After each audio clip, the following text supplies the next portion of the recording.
Hey everyone, it's Steven.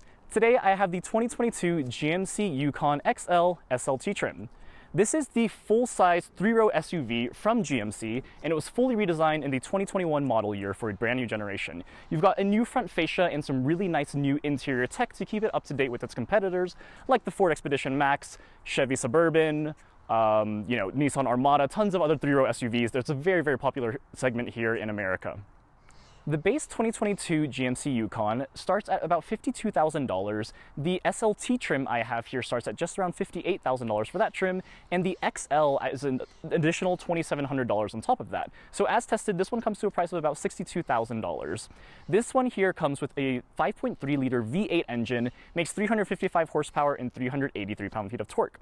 That gets you 0 to 60 times in about mid-7 seconds, so it's definitely not a fast car, but the V8 does sound pretty nice. Let's take a listen right here.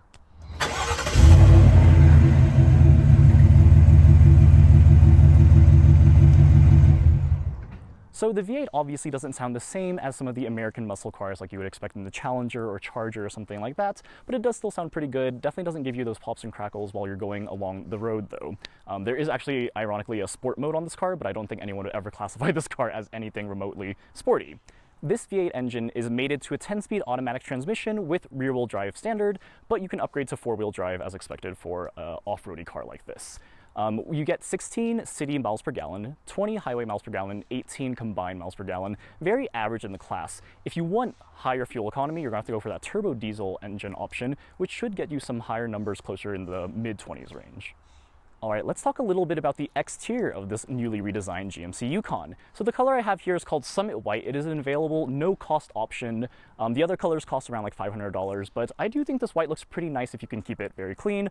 Unfortunately, obviously, with cars like this, it probably won't always be that clean. You can see this grille here has gone through a lot of bugs and stuff like that getting our way to Lake Tahoe here, and the new grille design from GMC looks pretty nice. I really like the aggressive looks with the horizontal slats. I think it looks way better than the old design that looked a bit more old-fashioned, if I could say. The new headlights, I think, are going to be the biggest distinctive factor here. You've got some LEDs here. They look really nice. I love this little like C shape that they have. You've got some fog lights on the bottom, and overall a pretty aggressive grille look overall. I really like the new front fascia. I definitely think it stands out. If I had to say if I like this one more than the Chevy Tahoe, it's the twin. I don't really know which one I'd say. They're both very distinctive, and I do like what GMC is doing across their entire lineup. Moving along the side profile of this car, you do have a few new things, but a few old things as well. You've got the GMC logo right here, and you've also got Yukon in some nice chrome letters here. You've got this nice chrome accent that kind of goes through the bottom of this car. Really brings out that luxury touch in the car as well. You've got chrome accents on top of the door handles as well. Makes things look a little more luxurious and classy. That's kind of the theme of the new GMC Yukon. They really want to make this something that appeals to people that want a luxury car, but also a very large car. As you can see, this car is huge, right? We're going on forever here. This is the XL. I think this one comes in at something like 225 inches for the entire length of this car, which is absurd. Almost 20 feet long. You've got running boards. These are standard, not power in this trim, but in higher trims, you can get power retractable running boards. And you can see the wheels here are 20-inch alloy wheels here. They're like in a machine finish, like kind of chrome color. Not the greatest in my opinion, but they look fine.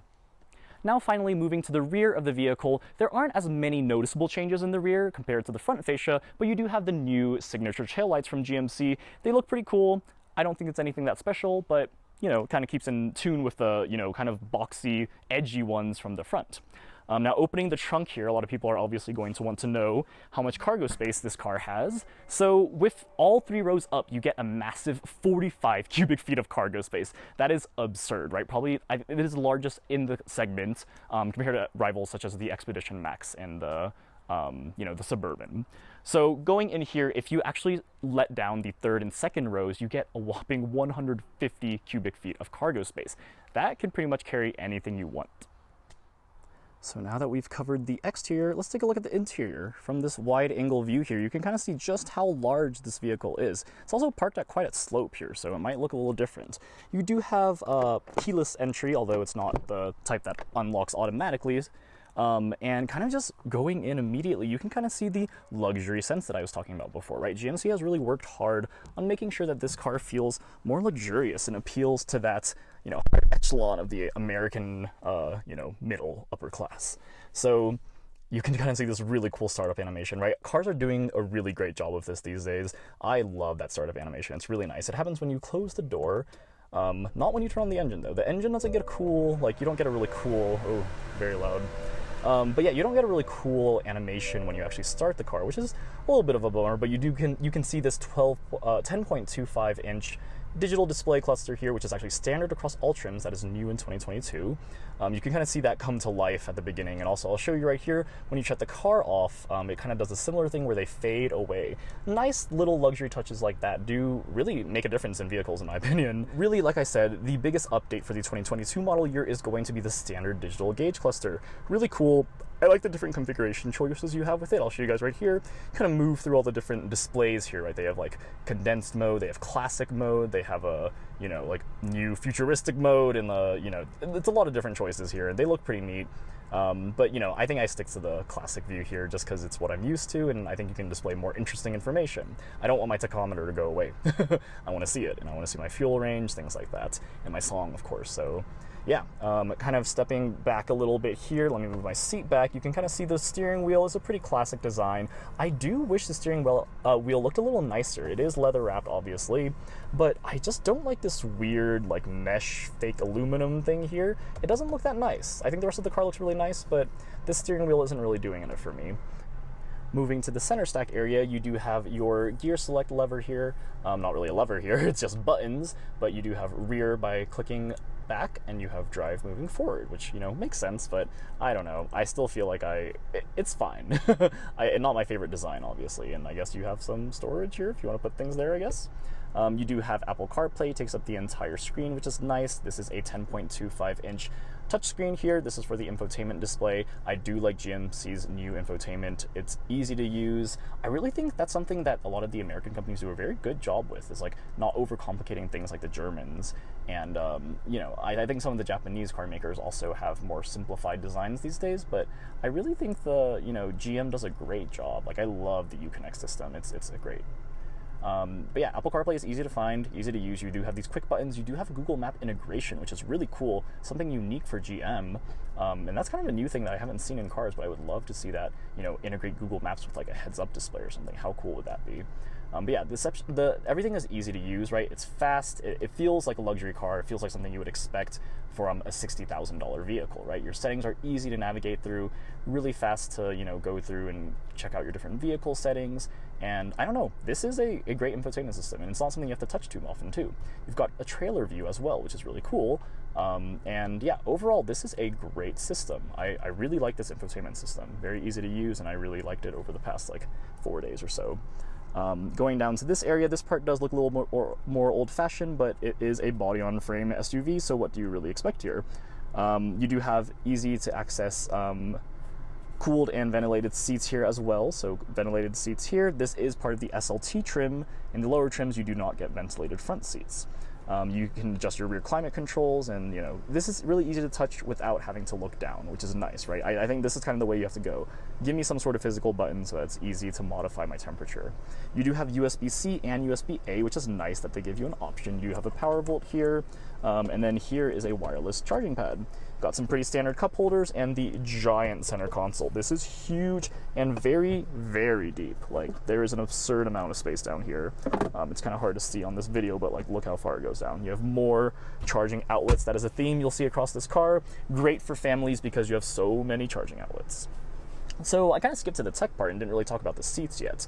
The seats are pretty nice. You've got this nice white lined thing here. It's actually more of like an off-white, which is kind of cool. Looks a little bit more interesting than just a standard white. And the seats are jet black, you know, pretty standard interior. It doesn't look too great. One thing I do appreciate about the door panels is this wood trim here. So it's a fake wood trim that kind of goes along here, but I do like that look. You know, I don't know if I would like this more of like a, you know, walnut brown type of trim. I think that might break up the color in the inside too, because this kind of blends in, but once you notice it, it's kind of nice, right? Like here as well. Once you notice that little like faux wood trim, it looks nice.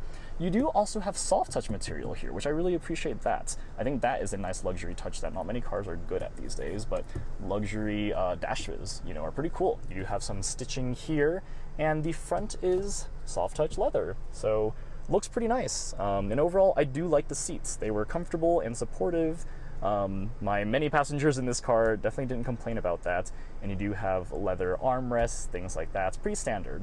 No passenger memory though or anything like that. That is only for the driver, and you do have power front controls though for both the passenger and the driver. So power controls for your seats, pretty nice. Not many trucks have that, but definitely getting more there over time. The remaining controls up front are pretty much to the left of the steering wheel. Pretty standard things. You've got your electronic parking brake, your different drive mode selector. So let me show you guys what you've got here. You do have Sport, which is going to be that flag. Pretty interesting, right? You wouldn't really expect that. You have off-road, and then you have tow haul. So yeah, a few different drive modes here, and it's a little hard to see there, but yeah, you can kind of select them pretty easily. And then you do have your 4High and all that sort of stuff for off-roading. These are your parking sensors. This is activating some of your volt outlets, and this is changing your brightness and your light displays right here. So pretty standard stuff. And the last thing I wanted to mention up front here is this nice Bose speaker cap. Looks pretty nice. The Bose system is 9 speakers. Not the greatest to fill up a huge car like this, but it's pretty decent. It's better than I expected at this price point. All right, now that we talked about the front row, let's take a look at the second row. Obviously important for a huge SUV like this. You've got running boards, very helpful for getting in something as big as this. You definitely, it has a very high up ride height. You do have a pretty nice door panel in here for the second row. You can see very similarly appointed as the front row. So kind of getting in here, it's a little dark here, but you can kind of see view from back here is not bad. You definitely can sit 3 adults in the second row. We'll see that my knees are kind of hitting the center console here though. A really interesting option is a $250 option to get an electronically sliding console that can go up a little bit to get a little more room for different things down there. You do have 2 more cup holders here, and you do have your own digital display here for tri-zone climate control, so pretty nice.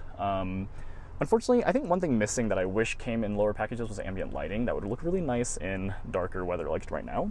But yeah, second row is comfortable, right? These are big seats, very, very similar. They don't have the bolstering that the front rows have. You can kind of see that, right? But I mean, they're still a fine place to be. I think you get ample legroom here. You can see that, you know, this is with the front seat moved back pretty far, but ample legroom and headroom. I'll show you guys like this. Now, before we move to the third row, I did want to show you guys what comes out here. Pretty big. You've got 2 more cup holders, right? So if you have a lot of people in the back here, 4 cup holders for the second row passengers. And you do also have some storage in, obviously, the door panels. You've got tons of places you can put water bottles. Here's a really interesting space you can put, like, I don't know, a wallet or some keys or something like that, a phone. But yeah, it's the center seat probably here is probably the most uncomfortable in the entire vehicle. But otherwise, everything else is really nice. And now finally, I want to show you guys going into the third row of this huge SUV. So the XL definitely gives you a lot more leg room and more cargo space as well. Getting in here is pretty easy. You do have this lever that you can pull twice to kind of make these things fall back like that. Pretty nice power there. It doesn't slam or anything like that. You can also pull this thing on here as well. So getting in is pretty easy. You just climb over this, and then you can see third row. 3 full seats. You do have seat belts for every passenger back there. So unlike some other cars, the middle seat here is actually functional. Probably not the most comfortable thing, but if you really have to haul 8 people, you can do that in this car, and it's really not that bad.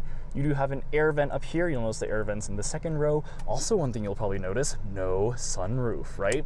On a $62,000 luxury vehicle like this, no sunroof is kind of a crime. I feel like a panel sunroof would be gorgeous. It would really help open up this space and make it feel a lot more inviting, but no sunroof here. That is a $1,500 option, but I would definitely check that. But yeah, so legroom here, I'll kind of show you with this seat over here, is huge. I mean, it really depends how much you move these seats. These seats, obviously, in the second row can be adjusted front and back, and you can recline a little bit as well, but so much legroom and headroom, as I can show you guys right here. It's pretty crazy.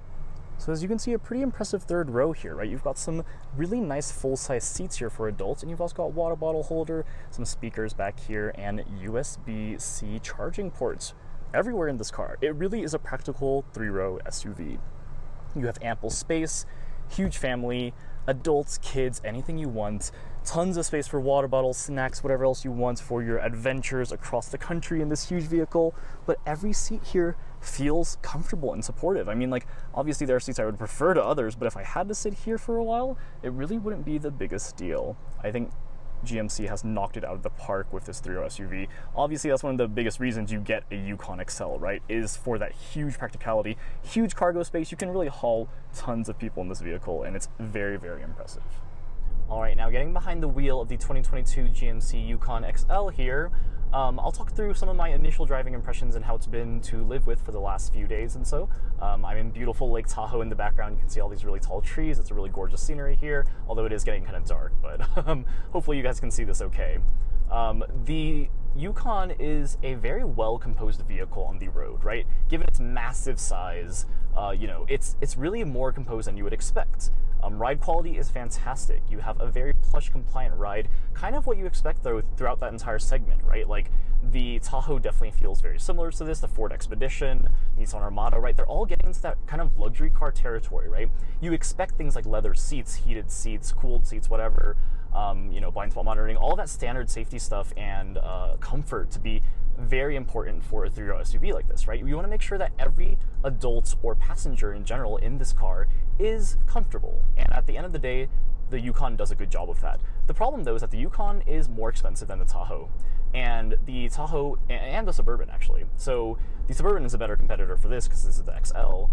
But the problem with the higher price is that I really don't think it's worth it per se.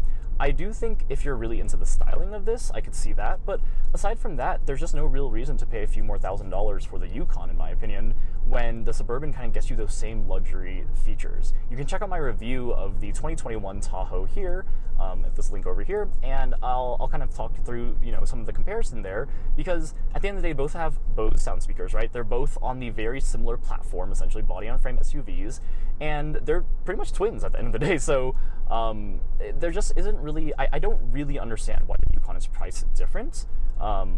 Maybe trying to appeal to a different, buyer demographic and stuff, but otherwise, I mean, they're very similar vehicles, and I think the Suburban is just the more generally accepted and liked one of these twins. I think a lot of people have brand loyalty to GMC, of course, but at the end of the day, if you're trying to be cost efficient, the Tahoe and the Suburban twins are probably going to be a little better than this vehicle. And I think this car will impress some people who think that, 3-row SUVs have crazy body roll, can't handle, are a pain to do anything with, right? Like this car it's not fun, it's not athletic. I would never describe it as that, but it's not trying to be, obviously. And I don't think people who buy this expect this to be like that. But, it handles fine. Like it definitely doesn't ever feel like you're going to tip over, right? Like you can take a sharp hairpin turn and you don't feel like the car is about to rock over. It feels not athletic, but it doesn't feel dangerous, and it's just such a quiet, comfortable ride. Quietness is a huge thing I want to mention as well. This car has such a nice, supple, comfortable ride, and wind noise, road noise is really kept to a minimum. These 20-inch wheels are actually pretty good. If you step up to the higher trims and you get the 22-inch wheels, I imagine that might introduce a bit more road noise, but at this stoplight right here, quiet. Very, very quiet. All I hear is the AC humming. You can barely hear anything outside, and that is a clear sign of high quality materials, great fit and finish, and reliability obviously is a question. A lot of people question that sort of stuff with some of these American manufacturers here, but I think at the end of the day, if you want a vehicle that does a lot of things right, it hauls a lot of people comfortably, and it's just such a great family hauler because you're going to be getting a comfortable vehicle. I do also want to give a shout out to the tech in this car. It's pretty impressive. You've got the standard safety suite, front and rear parking sensors, although I do find that part a little weird because it doesn't take over the actual infotainment display. It only takes over the digital gauge cluster, so you can't really see, it's okay. It's not my favorite implementation of, the parking sensors and how they appear on the actual screen. You don't have the surround view camera, which obviously makes such a huge vehicle like this a difficult car to park. Definitely struggled with that sometimes over this past weekend. But you've got blind spot monitors, you've got rear cross traffic alerts, and everything else that you would expect in a standard vehicle at this price. It's really just the surround view camera that's missing. The infotainment system itself is also great. I really think that they do a great job. GM, honestly, throughout their entire vehicle lineup now, they do a great job with their tech and making it feel modern and safe. That pretty much sums up my thoughts on the 2022 GMC Yukon here. It's definitely exceeded my expectations in terms of the luxury quality touches here, but at the same time, at this price point, $62,000, you're kind of expecting that now. that's really all I wanted to talk to you today. Like I said before, all of my passengers really enjoyed sitting in this vehicle for our long road trips and stuff like that. So I think that speaks volumes to, you know, how far GMC has come to making a true luxurious American car here. So if you want to check out some more of my videos, you can look up here, subscribe down here, and I'll see you guys in the next video. Thanks everyone. Bye.